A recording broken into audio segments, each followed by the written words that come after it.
Hey guys, welcome back. We have 2 lectures remaining in our series on the Civil War. Today we are going to be talking about naval warfare. We'll see the introduction of the first ironclads in American history, how that completely revolutionized naval warfare throughout the world. We'll also take a look at some of the horrible prison camps on both sides. Both sides were guilty of mistreating prisoners of war, and we'll see some horrific images and statistics to back that up. We'll also encounter the last offensive by the Union, the Overland campaign, in which Grant solidifies his place among American heroes with the final campaign to take Richmond, and we'll see that the war is starting to wrap up. As I said, we got one more lecture left after this, and we'll discuss at that point the final year of the war, and also take a deeper look at the legacy that the war has had in American history. So without further ado, let me get the screen pulled up here and we will go ahead and begin. Obviously, we got some horrific images on our screen here that, I mean, are visual reminders. I mean, they bring up in more recent history memories of the Holocaust and just such mistreatment of people. Sadly, this was a common sight for both prison camps that, as I said, on both sides that we are going to be discussing. But let's get into some of the actual facts here. I think the biggest fact I'll start with is that 56,000 prisoners of war died in prison camps during the Civil War. Excuse me, that's about 10% of all Civil War fatalities that were within prisoner of war camps and that were completely unnecessary.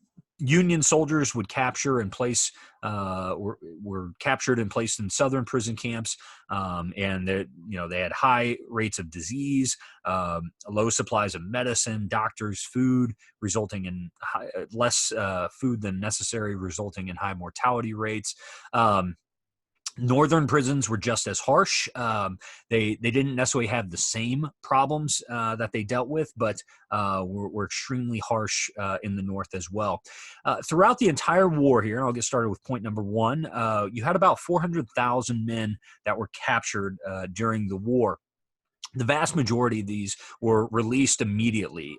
They were paroled. We talked about that a little bit last lecture with our talk on Missouri and Kansas. So to be paroled, that meant that once you were captured, you had to take an oath, basically pledging either allegiance to the Union or just simply that you would not continue to fight.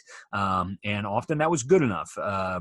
We saw some that obviously disobeyed that. We mentioned how some men that had been captured at the Battle of Lone Jack were found at the Battle of Shiloh and were executed because of their betrayal of that oath. But either way, one reason that paroling made sense is because, just think about all these people that you're capturing. It takes, manpower to keep them in prison. You have to divert resources.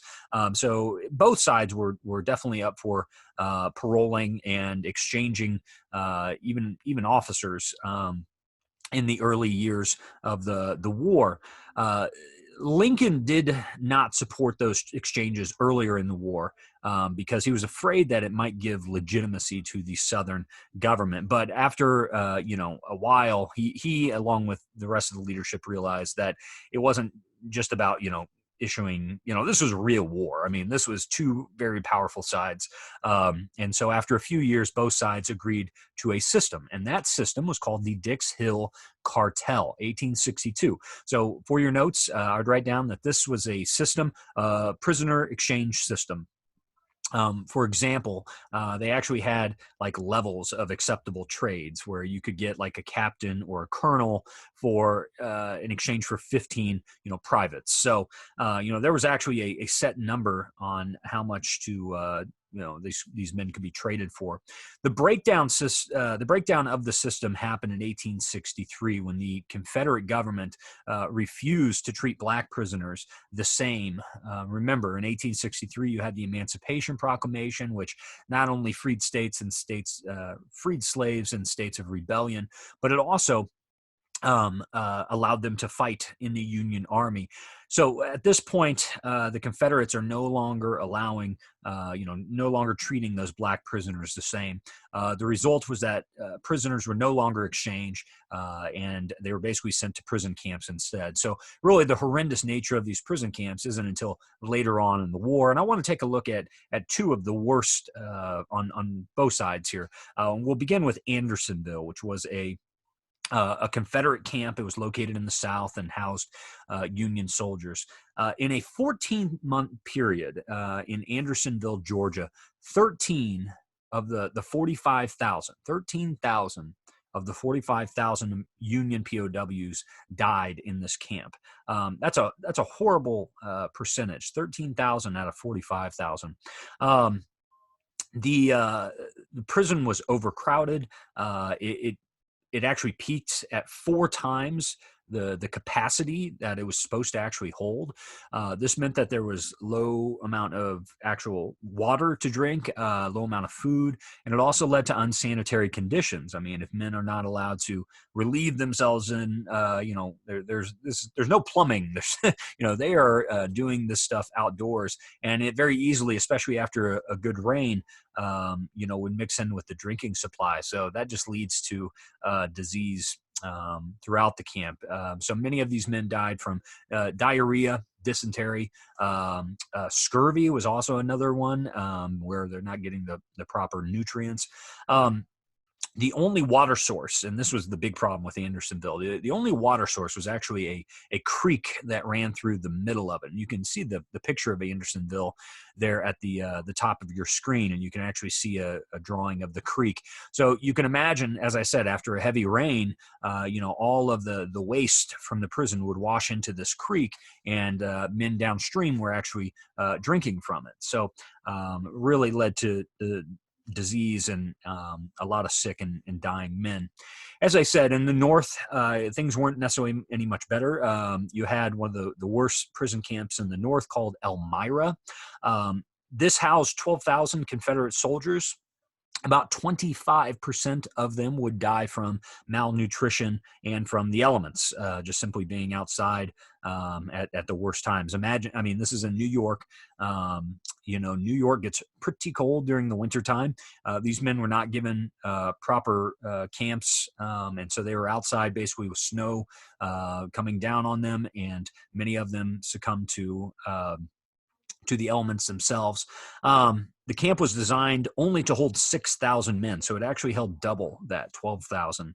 And they were basically just given tents to sleep in.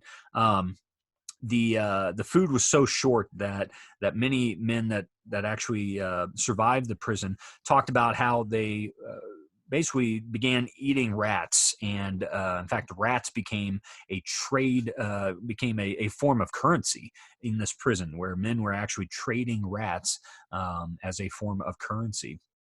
You might think that, when the war came to an end and these prisoners were released on both sides, that would be, the best thing. And of course, many men probably that had survived up to that point, it was a wonderful thing. But one of the worst maritime disasters in our nation's history came at the end of the war, involving these same POWs. Here, these men had survived years in prison camps. And in 1865, I want to tell you the quick story of the SS Sultana. This ship was escorting 1,900 Union ex-prisoners. These men had been POWs, and basically they were going home. 1,900. It was it was overboarded. The ship was had taken on way too many people, way too much poundage, and basically one of the boilers exploded on board, and it was in fact, it is the greatest maritime disaster in U.S. history. 1,500 of the 1,900 men on board would perish. The reason that we don't often talk about this is because exactly 24 hours earlier, the President of the United States had been shot. So the SS Sultana quickly took a backseat in newspapers throughout the world because Lincoln was struggling to keep his life, and obviously dying a couple days after this. So, yeah, the prison camps, just a horrible, horrible part of this story. And again, the battles themselves often short-lived, but the other areas around the fighting, just as tragic and horrible. Turn our attention now to what was happening on the water. The Civil War was not just fought on land. There was naval warfare that occurred. I will say it was much less than many other wars, of course. But let's talk very quickly about the Civil War navies. America never really had that strong of a navy. We had talked about the Navy really getting dismantled after the American Revolution, especially under Jefferson, and we were just really hadn't had much need for a Navy. And so when the war comes out, the Navy really isn't prepared. We talked about the blockade runners in the first part of this unit that, frankly, weren't too effective. Quite a few of those blockade runners were able to get through. So that shows you how weak the Union Navy really was. The Union goal of splitting the South, though, that Anaconda plan going up the Mississippi River and also down the Mississippi River, it required a pretty strong fleet of gunboats to support Grant's army. So you do see a concentration in the riverways alongside the blockade of the Gulf of Mexico and the eastern coastline. The Confederate Navy mainly dealt with commerce raiding. As I said, those attacking merchant ships, they would try to cause financial distress for the North. The Confederate ship, the Shenandoah, was so engaged in destroying northern merchant ships that it actually did not learn that the war was over for 4 months. The ship was basically out to sea, interrupting everything it could do, destroying Union ships. It was 4 months after the war concluded that they were actually notified that the war was over. So that shows you how hellbent, they were to disrupt the finances of the North here. David Farragut is the main name that I would like you to know, the most well-known of all Union naval commanders. He commanded the Union navies in the West. He successfully was able to take the Confederate city of New Orleans, and of course we know the importance of that, studying the War of 1812. New Orleans controlled access to the Mississippi River, so it was extremely important that Farragut was able to take over that city. He commanded those Union navies to support Grant in taking them all the way up to Vicksburg. We saw Grant coming down and laying siege to Vicksburg. So just understand that Farragut was the main naval commander that you need to know about for the Union side. I want to mention the next 2 points deal with some of the more innovative parts of the Navy during this period. The so-called tin can on a raft, that was its nickname. But the Monitor. Let's talk about the USS Monitor, a Union ship that had the world's first rotating gun turret surrounded by iron 8 inches thick. Okay, so you can see the unique visual structure of the USS Monitor. This is unlike anything we've ever seen in the history of warfare. Keep in mind, we are still in the age of sails.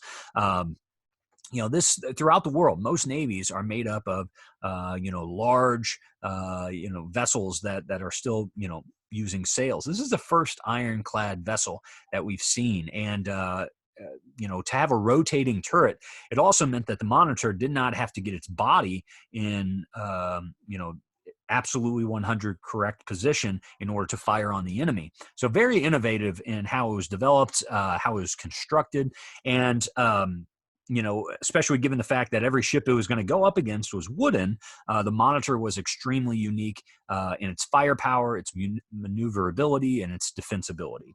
Now, once the South did realize that the Monitor had been created and that they would have to design something to meet it, they came up with their own ironclad, and that was called the Merrimac. The Confederate vessel, the Merrimac. this is we get a little bit the naming here, the Merrimack, the Virginia. Basically, the story goes the USS Merrimack had been a wooden frigate that the U.S. Navy had burned, so it did not fall into the hands of the Confederates. But the Confederates raised the ship. So the U.S. sunk it, but the Confederates raised this ship and basically used kind of the bare bones of the ship to turn it into an Ironside, and they renamed it the Virginia. Okay, so it started out the USS Merrimack, but it became the CSS Virginia. So, anyways, the Virginia, as we'll call it from here on out, was built, with similar idea here, ironclad to try and prevent penetration from, cannonballs, but also it was built strong enough that it could actually ram wooden ships. And in particular, there had been wooden ships that had been blocking the James River on the eastern coastline there. And so, this was built to specifically ram those wooden ships that were trying to blockade the river and had been cutting off Virginia from supplies. Well, eventually these two ships did meet up and did fight a battle, and the result is pretty much as you would probably think. So the Battle of Hampton Roads took place in March of 1862. This was the world's first battle between ironclad ships, and you have the Monitor and Virginia squaring off for 4 hours. These two ships went at one another, but ultimately the battle ended in a draw, because both ships ran out of supplies. The sides of each ship were so strong that basically the cannonballs were kind of bouncing off one another, and they realized that they were going to have to come up with something even more destructive in terms of firepower in order to take out these ships. So there was no clear winner. Both sides ran out of supplies basically before anything went into effect. So I guess you could say it was a Union victory, because with the Confederacy unable to kick out the Monitor from this area, it meant that the blockade in this area remained in effect and really limited Lee's ability to get fresh supplies. So not really a clear-cut winner, but in terms of overall, I guess, strategy, the Union definitely remained in the plus column here. So the results here of the war on the water, of the introduction of ironclads, that made wooden ships obsolete. And that's the biggest thing I want you to take away from this, is that, this war is one of the first modern wars in so many ways, but this pinpoints one of those examples in terms of the naval warfare. In fact, I've always found it interesting that both the nations of Britain and France, when they got word that these ironclads had been produced in the United States, they immediately halted all production of wooden ships and began building their own versions of ironclad vessels. This meant that the era of sailing had come to an end, and that naval warfare, frankly, would never be the same. That from this point on, we are going to be talking about bigger and badder ironclad vessels. So with that being said, let's go ahead and I'm going to pause it really quick and get set up. Let's see. All right, guys, for our final section of this lecture, we're going to take a look at the year 1864. I always like to start off by taking a look at the maps and showing you here in the upper right-hand corner, you can see the map of what is going to be happening in the Eastern Theater. It is pretty much a cat and mouse game. You can see the major two armies are going to be going from starting there with the Battle of the Wilderness, working their way down towards Richmond. This is known as the Overland campaign, and that's going to be our primary focus for the remainder of this lecture. You can see on the bottom two maps, you can see the movement of what's happening in 1864 out west in the Trans-Mississippi Theater. Also, building off of the success of Ulysses S. Grant in the South. You can see by this point they have made their way, they being the Union Army, they have made their way into the deep South. So we're going to see by the end of 1865, we're going to be Sherman marching through Georgia, and a lot of major battles there to wrap things up. So let's go ahead and let's talk about the Overland campaign. This was a pretty major turning point, because we have a major change in leadership. I had mentioned that Grant would assume command of the Union Army, and he was the most successful Union commander at the time. And after all of the success he's had in the West, he is promoted to take on Robert E. Lee's armies in the East. So it's going to be Grant versus Lee from here on out in the East. Now, the strategy of the Union is going to begin to shift here. We see a strategy of attrition, and that is primarily in the Eastern theater, and then also in the West and in the South, we're going to see a strategy of total war. In particular, Sherman is going to introduce total war. When he's marching through Georgia, he is burning farms, he is burning crops, he is making the people who brought this war upon the nation feel it, according to the Union side. So Grant, as Union commander, he takes over March 3rd, 1864. And as I said, mainly because of his victories out West. He is going to coordinate the Union offenses, simultaneous attacking of the rebel army. His main goal here is to stretch Lee's army, who he knew by 1864 was suffering from weakened manpower, disease, desertion. A lot of guys had simply given up hope and had left and gone home. If you can destroy the Confederacy's strategic, their economic, their psychological capacity for war, then you are going to bring about an end to this war. So the Union strategy kind of switches, as we said. We're going to see in the South, Sherman is going to hit Atlanta hard. That is the goal, hit Atlanta and then make his way to the sea. The second point is Grant is going to send Meade to lead the Army of the Potomac to attack Lee's Army of Northern Virginia. And we're also going to see a portion of the Union Army head towards Richmond. So if, again, the old goal of taking the capital city, if you can do that, the Union feels like they're in a prime position to capture the capital, and hopefully most of the war would be over at that point. Here's our last slide for today. We're going to talk about the Overland campaign, and next lecture we'll wrap the war itself up. But the Overland campaign, as you can see there, from May of 1864 to March of 1865. A number of battles that are included in this. You can see the map in the lower left-hand side there, how these two armies keep clashing as they're making their way towards Richmond. Grant really sought to put himself between Lee and Richmond. That's the whole goal. Grant is going to be the one moving south, trying to continually put himself between Lee and Richmond. That would cut Lee's army off from supplies, from communication. So it was very important for Grant to stay in between him and the capital. Richmond, of course, if Grant's in between Lee and the capital, that means Richmond is constantly under threat, which means that the Confederates are going to have to spend more manpower defending Richmond. And that threatens Lee's ability to escape into the deep South and perhaps draw Grant with him. That was the thought, was they might try to move the conflict away from the Eastern theater, but Grant's not going to allow that to happen.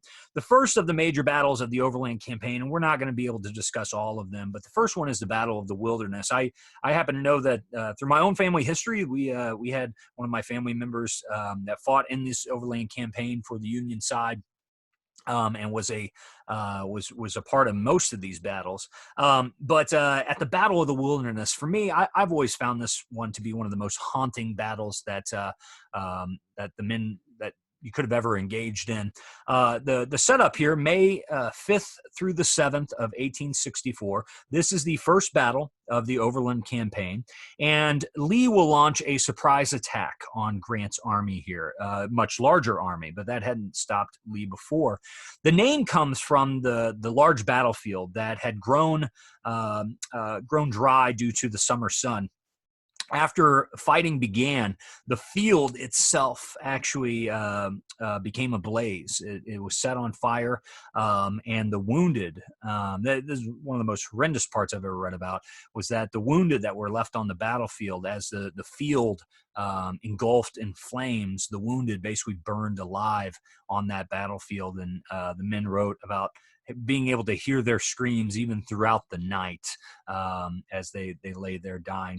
The Battle of the Wilderness, both sides took heavy losses, but the Union was able to continue positioning itself in the area that Grant wanted, and they were able to withdraw.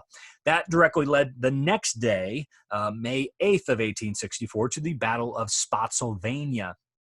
So Grant had withdrawn from the Wilderness for better positioning, and he took up a defensive position around a courthouse in a small town called Spotsylvania.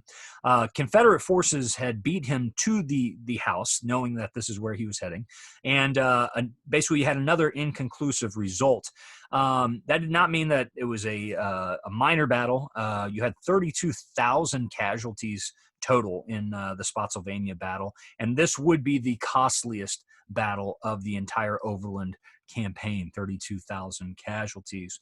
Moving on to Cold Harbor. Cold Harbor was a strategic point because it was a railroad hub that linked to Richmond. So, if they could gain control of this, again, minimizing supplies coming to Lee, but also, the ability to make your way into Richmond. The Confederates entrenched themselves here at Cold Harbor, but Grant still assaulted, and Grant would take very heavy casualties. In fact, he's sadly forming a nickname during this time that the men had given him. He is becoming known as the Butcher because Grant knows that part of their the Confederate weakness, of course, is manpower. The Union does not have that issue, and so he is more than willing to throw man after man into these conflicts for victory. But that it takes a toll for sure. Grant would withdraw and begin pushing towards Petersburg, which was the main railroad hub. So you had Cold Harbor, where the railroad station connected to Petersburg. So that was kind of the next stop down the railroad line. If Petersburg fell, both sides knew that basically Richmond would fall, and so Grant makes it a priority to take Petersburg. You can see Petersburg is actually south of Richmond, so they've kind of swept down, and they are attempting, to once again kind of surround this. In 30 days, and I should mention, I guess, before we go off Cold Harbor, Grant did write a series of memoirs. In fact, I have them sitting over here. He did write a memoir after the war, and he did write about how he regretted his strategic actions during Cold Harbor, how he regretted the loss of life, the assault at Cold Harbor. But I'm sure that haunted him for the remainder of his days. In 30 days, and I'm before before siege of Petersburg here, in 30 days, the North had suffered almost 53,000 casualties. Now the South had suffered many more alongside the Union, and that was they had suffered about 33,000 casualties. But remember, the Union can replace these men; the South cannot. So it meant that really, even though it was 20,000 less, the Southern cost was much more costly than what the Union was facing. Let's talk about the siege of Petersburg, and we'll wrap up today's lecture. The siege lasted for almost half a year, more than that, I guess, 9 months, from June of 1864 to March of 1865. 9 months long siege by Grant, and both sides dug in, and you have very much kind of an eerie foreshadowing of war to come. Now, keep in mind, World War I will be 50, 60 years out, but and that war is known for its trench warfare.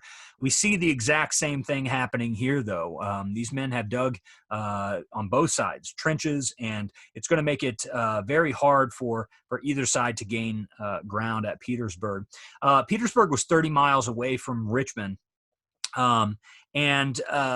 This, we're getting pretty close, to the final, if Petersburg falls, as I said, Richmond will undoubtedly fall.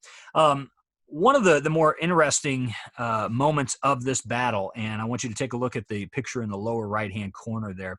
One of the Union strategies was to actually dig into the ground and try to dig laterally underneath the Confederate line. The idea was if you could dig underneath the Confederate line, then you could actually place a number of explosives, which, when detonated, would blow up the Confederate lines. That was the idea. And then you could then use the tunnel to basically advance underground into the Confederate lines. That was the plan anyways. For weeks, the Union men dug these tunnels, and they eventually placed a mine underneath the Confederate side, detonated it. And then the next part of the plan, the Union men rushed through the gigantic crater that was formed. But the plan, that is where it went awry. This gigantic crater, they did make this gigantic crater, but it had not destroyed the Confederate forces. In fact, the ones that survived the blast basically took up positions around kind of the rim of the crater. And I mean, this is the definition of shooting fish in a barrel. Union soldiers just started pouring through this tunnel, and Confederates along the rim of this crater just began to fire down and pick them off.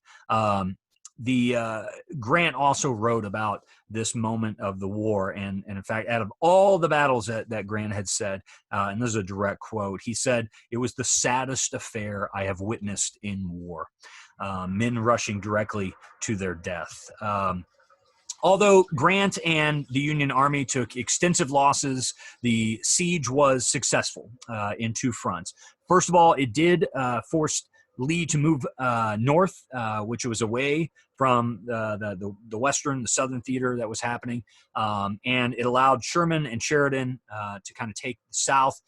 So Sherman, Sheridan, we have not mentioned much yet, but now they are basically open to moving further through the south. They don't have to worry about Lee coming down and stopping them, and eventually, of course, Petersburg will be captured by Union forces, and it's just a matter of time before Richmond will fall. Next time on our lecture series, we will come to an end of the fighting. We'll talk about 1864, the election of 1864. It is a presidential election. We'll talk about the last few battles in 1865, which will wrap up with Appomattox, the surrender at Appomattox on April 9th, 1865. And then we'll finish out by talking about some of the legacies of the Civil War, and some very important points there. So anyways, guys, I hope, thank you very much for tuning in once again. Again, please leave a comment or a question if you have it. As always, please feel free to email me if you have any questions, and I'll be happy to get back to you. Thanks again for tuning in.